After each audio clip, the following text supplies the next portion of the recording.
Hello, everyone. We warmly welcome you all to our special program brought to you by Indian Achievers Forum. I'm your host, Vatika Singh. Indian Achievers Award is an honor that celebrates the people who went extraordinary to effectuate their aspirations and ideas. In this series, we emphasize not only on the struggles and achievements of the people, but also on the social contributions they made to their native land, India. Before introducing you all to our one such achiever, let's take a look at the small A.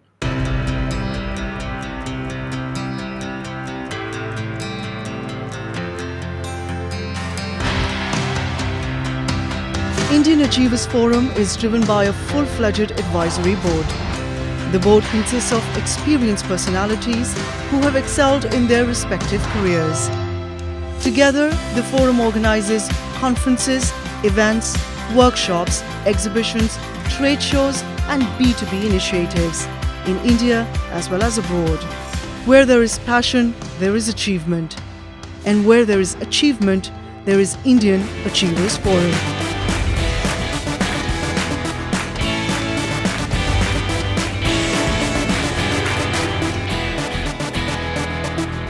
Today we have with us Mr. Andy Aditya, who's the CEO of Aditya Interactive Co. Limited. Andy Aditya was born in India and spent his initial years in India working for various technology and marketing companies. As a part of his responsibility that time, he was instrumental in setting up branches of the company in 6 countries in Southeast Asia. It was in Thailand where he wished to anchor himself and started his own venture of business consulting in 2001. He founded the information portal startupthailand.com, which provides assistance to foreigners for doing business in Thailand.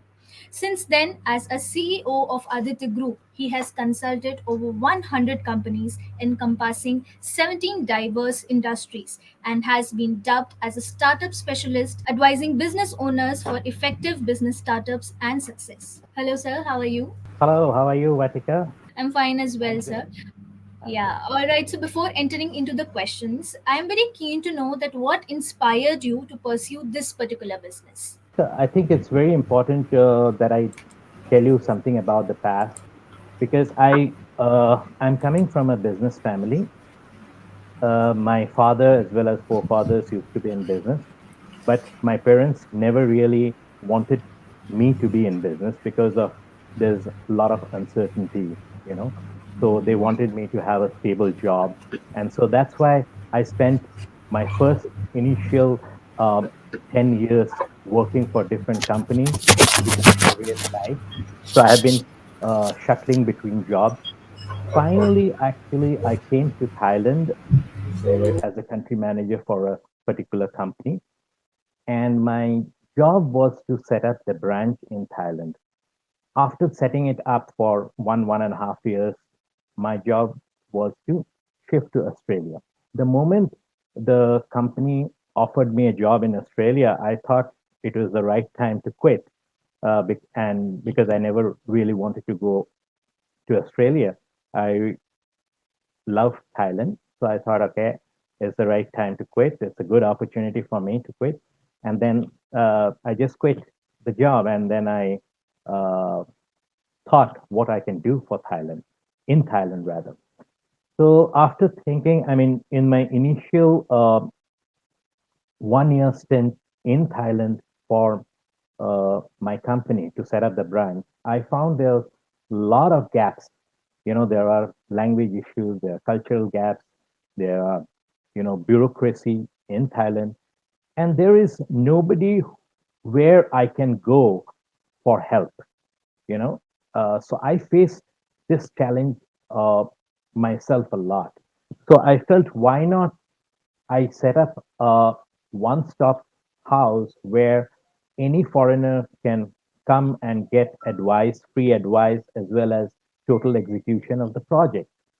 So that's where I thought of forming this startup and management consulting in Thailand. Right, sir. So since we know for a fact that starting anything has never been easy for anyone, so what all were the challenging predicaments that you had to go through initially when you started?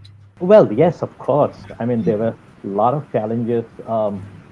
in the beginning, because what happened was it was a compulsion for me to get into a business because I was well settled in a job. And just because my family, myself and my wife, we both loved Thailand, so we decided that it's the best way to be here.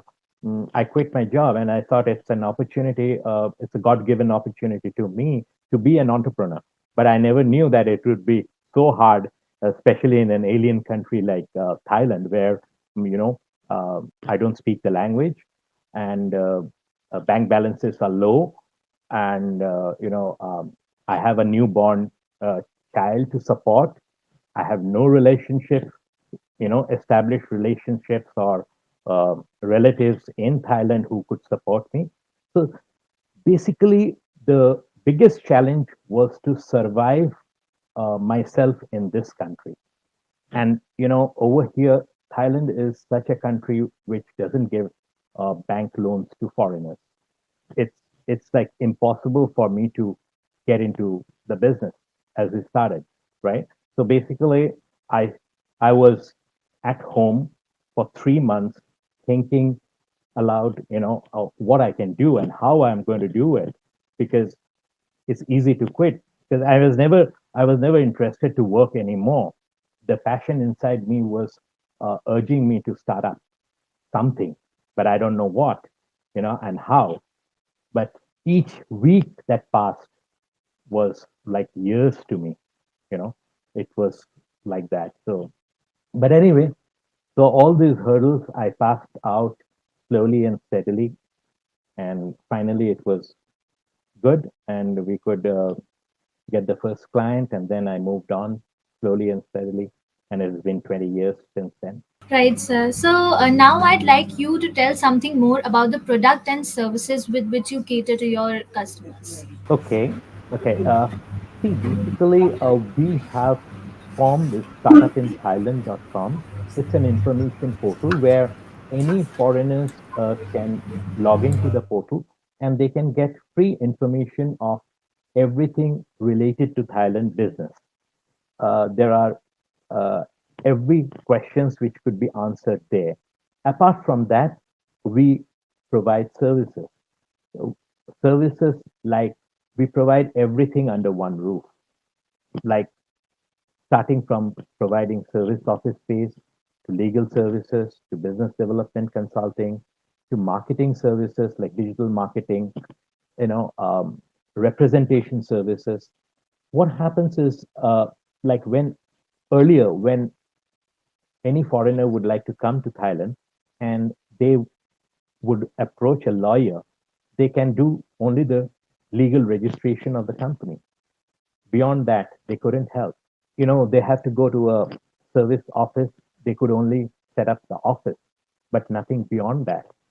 So there was nothing 20 years back that, no companies who could provide all the services that a business owner needs to establish um, himself in Thailand.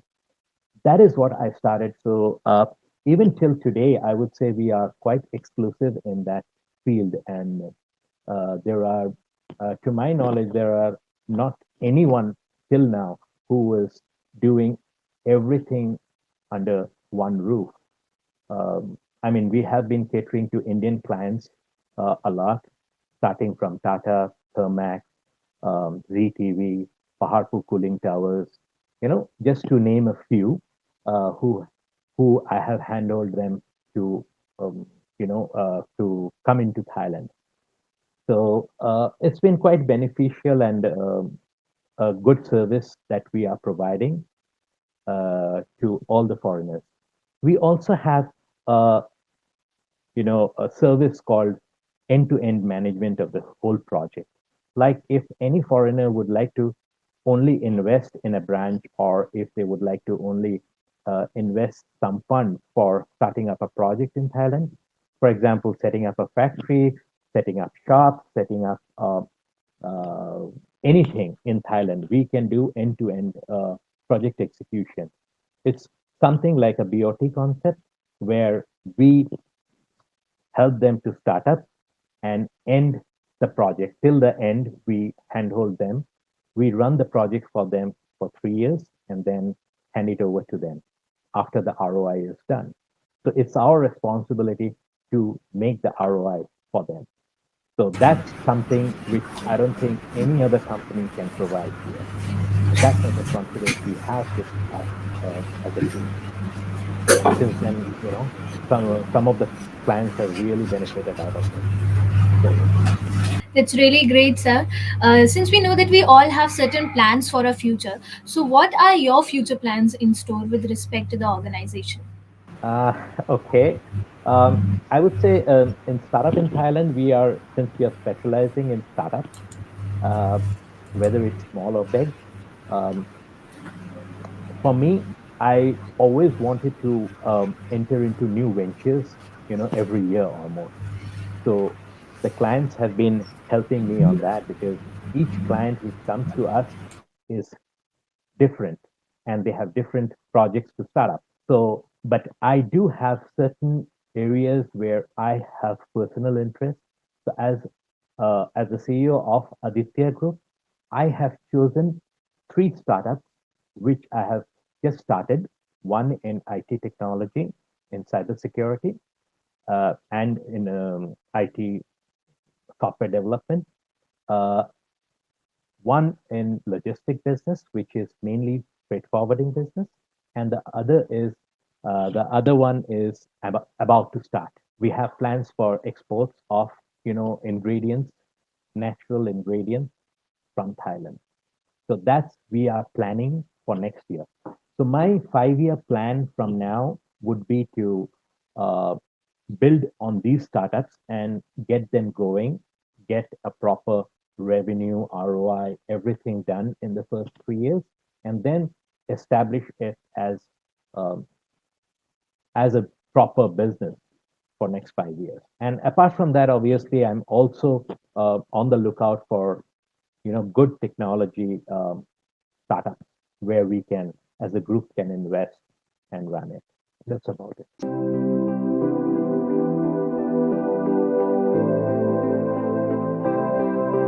Okay, so sir, first of all, congratulations on winning the Indian Achievers Award. I really want to know that what was the feeling when you came to know that you have won the award and who all were the constant supporters in this journey of yours? First of all, let me tell you, it was an awesome feeling. Um, Definitely, this particular Indian Achievers Award was a crucial one because it highlights achievements for an Indian abroad. Because this particular category where I had applied for, it was for an um, successful entrepreneur who is successful abroad. Now, I have won 12 more awards in the past, but nothing was from India. And being an Indian, obviously winning the first award from you on the Indian award, Indian Achievers Award, it's definitely very, very special and it's very close to my heart. And I would say the most important part of it is, when people get award, most of the people they think, oh, he's got an award because he must have paid for it. But with Indian Achievers Award, I would must say that I didn't have to pay anything, and it was not a rigged one. So it gives you all the more pleasure of winning awards like that. In all my awards, I have never paid for an award. So it's a genuine. I would say it's a genuine achievement award, which once it was given to me, I was awestruck, and I was very, very, very happy about it. And thank you, Indian Achievers Award, for honoring me with this. Right, sir. So now, since we know a lot about your professional role, tell us something about your social contributions also. Okay, personally, I I have a philanthropic mentality, but I have already reached the age where I believe personally that it's time for me to give it back to the society in whatever form I can. Uh, I, uh, as a company, I would say that we have made a policy to keep aside 5% of our profit margins for social activities, mainly for donations for underprivileged children. We also help Buddhist monks and temples in their expansion plans here in Thailand. Apart from that, we do some contributions in India where, again, we focus on underprivileged children for their education and other things. I wouldn't say that I'm doing a great job in social right now, social activities, uh, but definitely, whatever my means are at this point of time, I'm willing to give more in the next 5 years down the line. All right, sir. So before concluding this session, you know that IF is followed not only by mainstream organizations, but also those young minds who aspire to be like our achievers someday. So, what is that one message you'd like to give them? See, young entrepreneurs, I would like to highlight, I mean, two, 3 points are really coming to my mind right now. I would, I would say that, believe in yourself first than anything else. To any budding entrepreneur, that's my advice. Unless you believe and you are confident yourself, nothing else will work out. I mean, I write quotations, business quotations, as well as other quotations. One of my um, favorite quotation is, you know, to reach your goal, you need God, yourself, and nobody. So that's what I want to make it. 80% is hard work and 20% is luck, which God will definitely help you. So if you believe in yourself, definitely you will walk the success. That's absolutely essential. Apart from that, the second point which I would like to emphasize on is patience and perseverance. Now, patience and perseverance is very important because unless and until you have sufficient patience, most of the people, young minds especially, if they fail in the first 6 months, they feel, oh, this thing is gone, probably I'm not successful, I'm not being able to, so they deviate and try to do some other business. No, it should be very focused and confident of what exactly you would like to achieve in life. So that's where patience comes in. Even if you break down, even there are problems in the venture, you need to repair and move forward. And the last thing which comes to my mind, which many people may not agree with me, but I do believe money is the least important thing to be successful. When I say this word, many would disagree, but it is true, at least in the case of me, because I have literally had almost nothing when I started my own business. You wouldn't believe that I had used my credit card to start up my business, and I've used part of the credit, I mean, almost all of my credit to launch my venture. And so if I can do it, so can you. So I think that that's very, very important for me. That if you have the focus, confidence, and believe in yourself, you'll find a way to make it happen. You will achieve your goals.